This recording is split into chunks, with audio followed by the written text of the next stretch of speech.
रात के लगभग 10 बज रहे थे। चारों दोस्त समीर, आयुष, नीलम और कृतिका अपनी गाड़ी से उस वीराने गांव की तरफ बढ़ रहे थे जिसका नाम ही था वीराना। यह गांव शहर से लगभग 60 किलोमीटर दूर था और वहां जाने के लिए कोई पक्का रास्ता भी नहीं था। समीर ने गाड़ी का इंजन बंद कर दिया और सबको देखा। सब तैयार हैं? उसने हल्की सी हंसी के साथ पूछा। आयुष, जो हमेशा साहसी और जिज्ञासु रहता था, उसने तुरंत कहा, क्या बात कर रहे हो यार? हम तो आए ही हैं इस डर को रिकॉर्ड करने के लिए। कृतिका ने अपने माइक्रोफोन की जांच की और बोली, सब सही है। हमें इसे दस्तावेज करने की जरूरत है ताकि लोग हमारी इस हॉरर एक्सपीरियंस पर विश्वास करें। नीलम, जो बाकी सबसे ज्यादा डरी हुई थी, एक बार फिर से गांव के बारे में सुनी गई कहानियों को याद किया। कहते हैं कि जो भी इस गांव में रात के समय गया वो वापस नहीं लौटा। लोग कहते हैं यहाँ कोई पुराना शाप है और यहाँ की आत्माएं आज भी भटकती हैं। समीर ने उसकी बात को हंसते हुए उड़ा दिया। अरे सब अंधविश्वास है। हम बस यहाँ थोड़ी देर रिकॉर्ड करेंगे और फिर वापस लौट जाएंगे। कुछ नहीं होगा। गांव की सीमा पर पहुंचते ही सबके फोन के नेटवर्क गायब हो गए। वातावरण में एक अजीब सी खामोशी थी। हवा में कुछ ऐसा था जो बेचैनी पैदा कर रहा था। यहां कुछ तो गड़बड़ है, नीलम ने धीरे से कहा। आगे बढ़ते ही गांव के पुराने और जर्जर घर दिखाई देने लगे। हर घर जैसे सालों से खाली पड़ा हो। जगह घास और बेलों ने घरों को ढक लिया था। यार, ये तो सच में किसी हॉरर मूवी जैसा लग रहा है, आयुष ने कहा और एक घर की तरफ इशारा किया। चलो यहीं से शुरुआत करते हैं। जैसे ही उन्होंने घर का दरवाजा खोला, एक ठंडी हवा का झोंका आया। अंदर की दीवारों पर अजीब से निशान थे। कोई ऐसा महसूस हो रहा था जैसे किसी ने उन दीवारों को खरोंचा हो। समीर ने तुरंत अपना रिकॉर्डर चालू किया और बोलने लगा, हम वीराना गांव के एक पुराने घर में हैं। यह जगह पूरी तरह से खाली और सुनसान है, पर वातावरण में कुछ है, कुछ अजीब। कृतिका ने अचानक दरवाजे के बाहर से किसी के चलने की आवाज सुनी। क्या तुमने सुना? कोई चल रहा है बाहर। नीलम का दिल तेजी से धड़कने लगा। हम यहां से वापस चले। ये जगह सही नहीं लग रही। समीर ने उसे शांत करते हुए कहा, अरे रुक जाओ, अभी तो हम आए हैं। चलो और अंदर चलते हैं। लेकिन जैसे ही वे और अंदर गए, उन्हें ऐसा महसूस होने लगा जैसे कोई उन पर नजर रख रहा है। अचानक एक जोरदार चीख घर के भीतर गूंज उठी। यह किसी इंसान की चीख नहीं थी। यह किसी और दुनिया की आवाज थी। समीर, आयुष, नीलम और कृतिका उस चीख को सुनकर स्तब्ध रह गए। एक पल के लिए किसी ने कुछ नहीं कहा। सब एक दूसरे की तरफ देखने लगे, जैसे कोई उम्मीद कर रहा हो कि कोई यह कहे कि यह सिर्फ उनका भ्रम था। लेकिन यह भ्रम नहीं था। वह चीख इतनी असली थी कि उन्होंने महसूस किया कि अब वे अकेले नहीं हैं। ये क्या था? कृतिका ने कांपती हुई आवाज में पूछा। समीर, जो हमेशा खुद को सबसे बहादुर समझता था, ने भी घबराते हुए कहा, ये शायद कोई जानवर होगा। चलो बाहर चलते हैं। लेकिन जैसे ही वे दरवाजे की तरफ बढ़े, दरवाजा खुद ब खुद बंद हो गया और जोर से धड़ाम की आवाज हुई। चारों बुरी तरह डर गए। आयुष ने आगे बढ़कर दरवाजा खोलने की कोशिश की, लेकिन वह दरवाजा जैसे जाम हो गया था। दरवाजा नहीं खुल रहा, उसने चिल्लाते हुए कहा। उसकी आवाज में अब घबराहट साफ झलक रही थी। नीलम अब बुरी तरह घबरा चुकी थी। उसकी आंखों में आंसू आ गए थे। मैंने कहा था, हमें यहां नहीं आना चाहिए था। यह जगह शापित है। समीर ने अपना रिकॉर्डर बंद कर दिया। अब यह मजाक या सिर्फ एक रोमांचक अनुभव नहीं था। यह वास्तविक था। हमें बाहर निकलने का कोई और रास्ता देखना होगा, उसने गंभीर स्वर में कहा। चारों अब घर के अंदर किसी और दरवाजे या खिड़की की तलाश करने लगे, लेकिन घर जैसे जिंदा हो गया था। हर कोना उन्हें बंद और घुटन भरा महसूस हो रहा था। चारों की सांसें तेज हो गई थी। घर में हर जगह अजीब सी सरसराहट और खुरचने की आवाजें गूंज रही थी। कृतिका ने अचानक एक खिड़की देखी जो आधी खुली थी।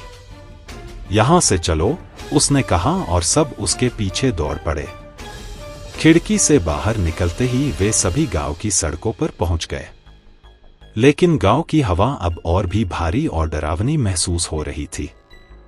सन्नाटा अब भी था, पर उस सन्नाटे में एक भयानक हलचल छिपी हुई थी। हमें गाड़ी की तरफ लौटना चाहिए, आयुष ने घबराते हुए कहा। यहां से दूर चलो, जितनी जल्दी हो सके। चारों जल्दी जल्दी गांव की उस दिशा में चलने लगे जहां उन्होंने अपनी गाड़ी छोड़ी थी। लेकिन जितना वे आगे बढ़ते, उतना ही उन्हें ऐसा लगने लगा कि वे कहीं और फंस गए हैं। गांव की गलियां उन्हें गोल गोल घुमा रही थी। हर गली एक ही जैसी दिखने लगी थी। ये कैसे हो सकता है? समीर ने चौंकते हुए कहा। हम सही रास्ते पर तो थे। गाड़ी यही कहीं होनी चाहिए थी।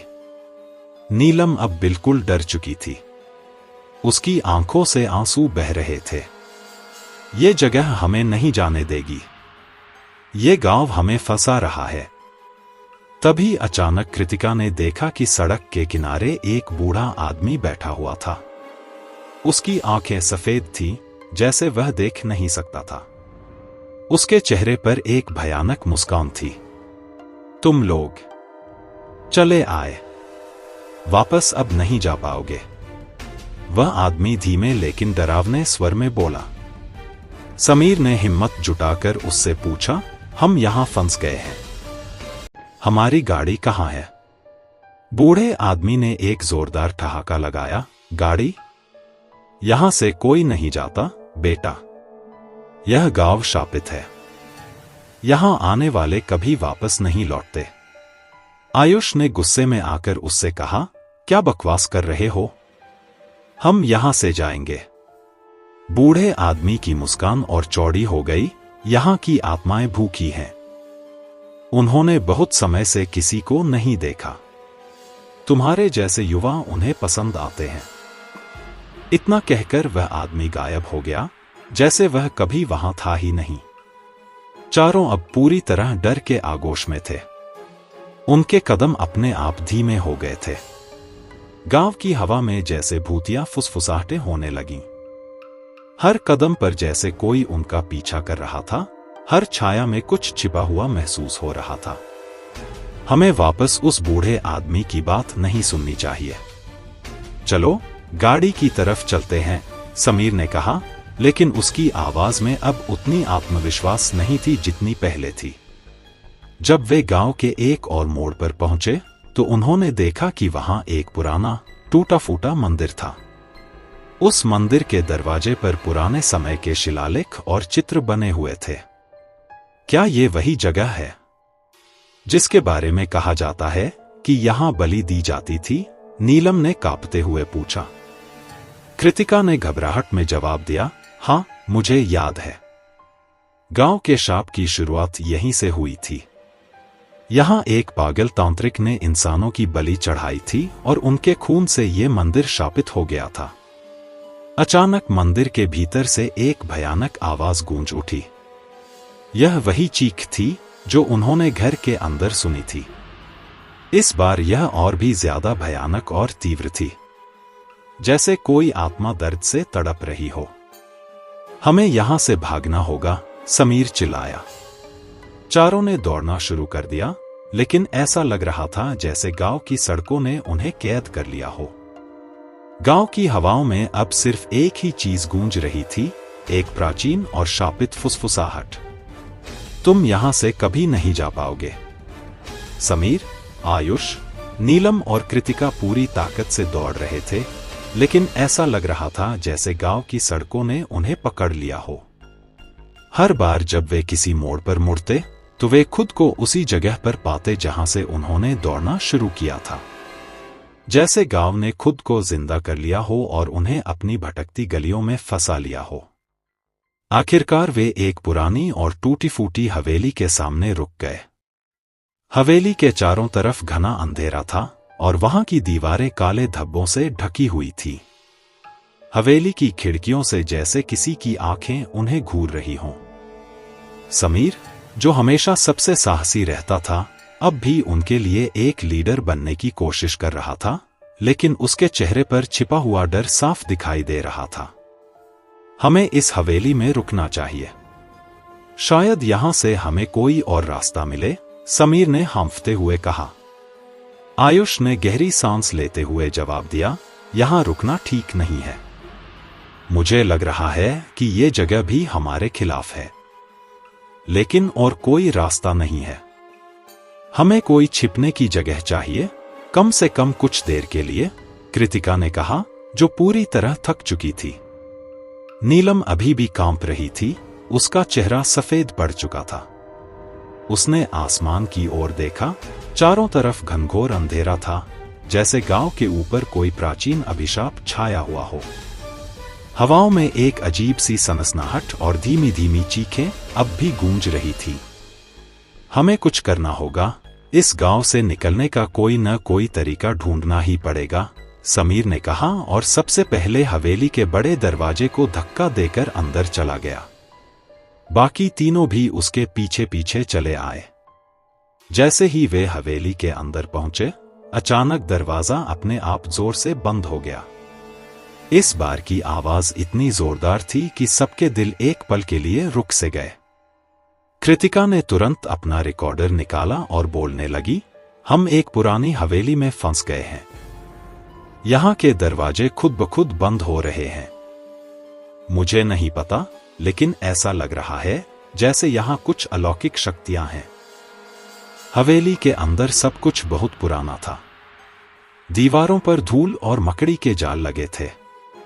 फर्श पर जगह दरारें थीं और छत से पुराने झूमर लटक रहे थे जो धीरे धीरे हिल रहे थे, जैसे कोई अदृश्य ताकत उन्हें छू रही हो। आयुष ने एक दरवाजे की ओर इशारा करते हुए कहा, शायद ये नीचे बेसमेंट में जाता है। अगर हमें गांव से बाहर निकलने का कोई गुप्त रास्ता मिला तो वो यही हो सकता है।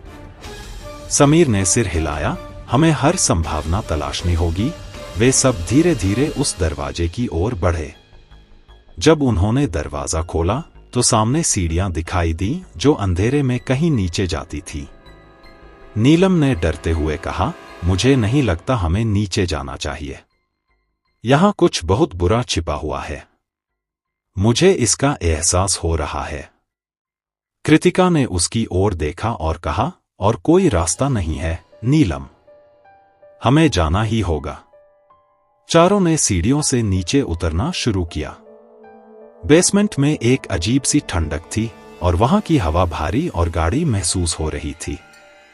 चारों की सांसें तेज हो गईं। हर कदम पर सीढ़ियां चरमरा रही थीं, जैसे वे किसी पुरानी, ध्वस्त जगह में कदम रख रहे हों। नीचे पहुंचने पर उन्होंने देखा कि बेसमेंट में एक बड़ा कमरा था। दीवारों पर खून के धब्बे और अजीब अजीब चित्र बने हुए थे। ये चित्र किसी प्राचीन अनुष्ठान का हिस्सा लग रहे थे। बलि की भयानक तस्वीरें, तांत्रिक और आत्माओं के बीच कोई काला संबंध। कमरे के बीचों बीच एक पत्थर की वेदी थी, जिस पर अभी भी सूखे खून के निशान थे। यह वही जगह है, नीलम ने कांपते हुए कहा। यहीं से शाप शुरू हुआ था। यहां बलि चढ़ाई गई थी। अचानक वेदी के पास से कुछ हलचल हुई। चारों ने देखा कि एक धुंधली परछाई धीरे धीरे आकार ले रही थी। वह परछाई पहले से ही देखने में भयानक थी और जैसे जैसे वह स्पष्ट होती गई, उसकी शक्ल और डरावनी होती गई। यह कोई इंसान नहीं था, यह कुछ और ही था, शापित आत्मा। तुम्हें यहां नहीं होना चाहिए था। वह परछाई एक अजीब, डरावनी आवाज में बोली। तुमने इसे जगाया है, अब तुम भी बलि हो। समीर ने अपनी जगह से हिलने की कोशिश की, लेकिन उसके पैर जाम हो गए थे। डर ने उसे पंगु बना दिया था। आयुष ने तुरंत भागने का इशारा किया, लेकिन जैसे ही वे पीछे मुड़े, बेसमेंट के दरवाजे खुद ब खुद बंद हो गए। अब कोई रास्ता नहीं था। हम फंस गए हैं, आयुष चिल्लाया। परछाई अब और भी करीब आ रही थी। उसकी आंखें जलती हुई लाल हो चुकी थीं और उसके शरीर से निकलने वाली ऊर्जा ने कमरे को कंपा दिया था। हवाओं में अब चीखें तेज हो गई थी। यह हमें नहीं छोड़ेगी, नीलम ने घबराते हुए कहा। हमें यहां से भागना होगा, कृतिका ने जल्दी से कहा। हमें कुछ करना होगा, या ये आत्मा हमें मार डालेगी। समीर ने अचानक देखा कि कमरे के एक कोने में एक छोटा सा दरवाजा था जो पहले दिखाई नहीं दिया था। वह देखो, शायद वहां से हम बच सकते हैं। चारों उस दरवाजे की ओर दौड़ पड़े, लेकिन परछाई उनके पीछे थी। जैसे ही वे दरवाजे के पास पहुंचे, दरवाजा खुद ब खुद खुल गया और वे बेसमेंट से बाहर एक अंधेरी सुरंग में प्रवेश कर गए। सुरंग लंबी और संकरी थी और उसमें हर कदम पर एक ठंडा, डरावना एहसास हो रहा था। अब यह उनकी आखिरी उम्मीद थी। अगर वे इस सुरंग के अंत तक पहुंच सकते थे, तो शायद उन्हें गांव से बाहर निकलने का रास्ता मिल जाए। लेकिन वे नहीं जानते थे कि इस सुरंग के दूसरी तरफ क्या इंतजार कर रहा है। सुरंग में आगे बढ़ते ही पीछे से आत्मा की भयानक चीखें और तेज होती गईं। अब उनका हर कदम उनकी जान बचाने की आखिरी कोशिश थी। सुरंग में अंधेरा गहराता जा रहा था और उनके दिलों की धड़कनें और तेज हो रही थी। सुरंग में दौड़ते हुए सबकी सांसें टूट रही थी। हर कदम के साथ ऐसा लग रहा था जैसे कोई अदृश्य ताकत उन्हें पीछे खींच रही हो। चारों की आंखों में डर साफ दिखाई दे रहा था। सुरंग में घनघोर अंधेरा था और वहां की ठंडक उनके शरीर को कंपा रही थी। समीर सबसे आगे दौड़ रहा था, जबकि बाकी तीनों उसके पीछे थे। अचानक नीलम का पैर किसी चीज से टकराया और वह जोर से गिर पड़ी। आह! उसकी चीख से बाकी सब रुक गए। नीलम, कृतिका दौड़कर उसके पास पहुंची और उसे उठाने लगी। लेकिन जैसे ही उसने नीलम का हाथ पकड़ा, उसे एक अजीब सी सिहरन महसूस हुई, जैसे उसके शरीर से कोई ऊर्जा खींची जा रही हो। यहां से जल्दी निकलना होगा, आयुष ने घबराते हुए कहा। पीछे से आ रही परछाई की आवाजें अब और ज्यादा तीव्र हो चुकी थी। वह आत्मा अब और नजदीक आ रही थी। नीलम किसी तरह उठी और चारों ने फिर से दौड़ना शुरू किया। सुरंग में उनके पैरों की आवाजें गूंज रही थीं, लेकिन साथ ही वहां एक अजीब सी सरसराहट भी थी, जैसे दीवारें उनके हर कदम पर फुसफुसा रही हों। ये सुरंग कितनी लंबी है, समीर ने हांफते हुए कहा। यह कभी खत्म क्यों नहीं हो रही? सुरंग में उन्हें अब अजीब अजीब आकृतियां दिखाई देने लगीं। दीवारों पर उभरते हुए चेहरे, डरावनी परछाइयां और कहीं कहीं पर खून के धब्बे। उनके मन में अब यह डर बैठ चुका था कि शायद यह सुरंग उन्हें कहीं नहीं ले जा रही, बल्कि और गहरे शाप में धकेल रही है। क्या यह एक चाल है? कृतिका ने हड़बड़ाते हुए कहा। क्या हम यहां हमेशा के लिए फंस चुके हैं? आयुष ने उसकी बात सुनी, लेकिन वह कुछ बोल नहीं पाया। उसके दिमाग में अब एक ही सवाल था, क्या वे इस शापित जगह से बाहर निकल पाएंगे? तभी अचानक सुरंग के अंत में एक हल्की रोशनी दिखाई दी। देखो, समीर ने उत्साहित होकर कहा। वहां रोशनी है, हमें वहां पहुंचना होगा। चारों ने अब और तेजी से दौड़ना शुरू किया। वह रोशनी उनकी आखिरी उम्मीद थी। लेकिन जैसे जैसे वे उस रोशनी के पास पहुंचे, सुरंग में और भी अजीब घटनाएं होने लगीं। दीवारों से हाथ निकलने लगे जो उनकी तरफ झपट रहे थे। हर हाथ ठंडा और सूखा था, जैसे वे सदियों पुराने हों। ये क्या हो रहा है? नीलम ने चीखते हुए कहा। हमें यहां से भागना होगा। चारों ने उन भूतिया हाथों से बचते हुए सुरंग के अंत तक पहुंचने की कोशिश की। लेकिन उन हाथों ने आयुष की टांग पकड़ ली। वह चिल्लाया, मुझे छोड़ो, मुझे छोड़ो। समीर और कृतिका ने उसे खींचा, लेकिन हाथों की पकड़ बहुत मजबूत थी। तभी नीलम ने वहां पड़ी एक लकड़ी का टुकड़ा उठाया और उन हाथों पर मारा। जैसे ही लकड़ी से हाथों पर चोट लगी, वे पीछे हट गए और आयुष को छोड़ दिया। चलो, हमें यहां से भागना होगा, नीलम चिल्लाई। आखिरकार चारों रोशनी के पास पहुंच गए। जैसे ही उन्होंने रोशनी के घेरे में कदम रखा, सुरंग अचानक गायब हो गई और वे एक घने जंगल के बीचों बीच खड़े थे। चारों ने एक दूसरे की तरफ देखा और उनकी आंखों में राहत के आंसू थे। क्या हम बच गए? कृतिका ने धीरे से पूछा। लेकिन जंगल में सन्नाटा था और हवा में अब भी कुछ अजीब था, जैसे अभी खतरा टला नहीं था। अचानक पेड़ों के बीच से कुछ हलचल हुई। चारों ने ध्यान से देखा और वहां एक अजीब सी आकृति खड़ी थी। वह इंसानी आकार की थी, लेकिन उसके चेहरे पर कोई आंखें नहीं थी। यह क्या है? समीर ने कांपते हुए पूछा। आकृति ने अपनी काली, खाली आंखों से उन्हें घूरा। फिर उसकी आवाज गूंजी, जो गहरे और खौफनाक स्वर में थी, तुमने सोचा तुम बच जाओगे? यह जगह तुम्हारा अंत है। यहां कोई नहीं बचता। उस आकृति के साथ ही पेड़ों के बीच से और भी परछाइयां निकलने लगी। अब उन्हें समझ में आ चुका था कि वे गांव से बाहर तो आए थे, लेकिन वे असल में इस शाप के जाल में और फंस चुके थे। यह जंगल भी उस गांव का ही हिस्सा था और यहां से कोई बचकर नहीं जा सकता था। हम फंस चुके हैं, आयुष ने कांपते हुए कहा। चारों ने भागने की कोशिश की, लेकिन हर दिशा में वही परछाइयां और अजीब आकृतियां उभरती गईं। उनकी चीखें अब हवा में गूंज रही थीं और गांव की आत्माओं ने उन्हें पूरी तरह से घेर लिया था। यह शाप अब उनके ऊपर था। चारों ने देखा कि आसमान काला पड़ गया था और हवा में आत्माओं की फुसफुसाहटें गूंज रही थी। वे अब जान गए थे कि वे कभी इस शापित गांव से बाहर नहीं निकल पाएंगे। यह गांव अब उनका घर बन चुका था और यहां की आत्माएं उनकी प्रतीक्षा कर रही थी, हमेशा के लिए। इस तरह कहानी एक भयानक मोड़ पर समाप्त होती है। चारों दोस्त एक शापित चक्र में फंस जाते हैं, जहां से कोई भी जीवित वापस नहीं आता। यह गांव एक अभिशाप था और जो भी वहां जाता है, वह उसी शाप का हिस्सा बन जाता है।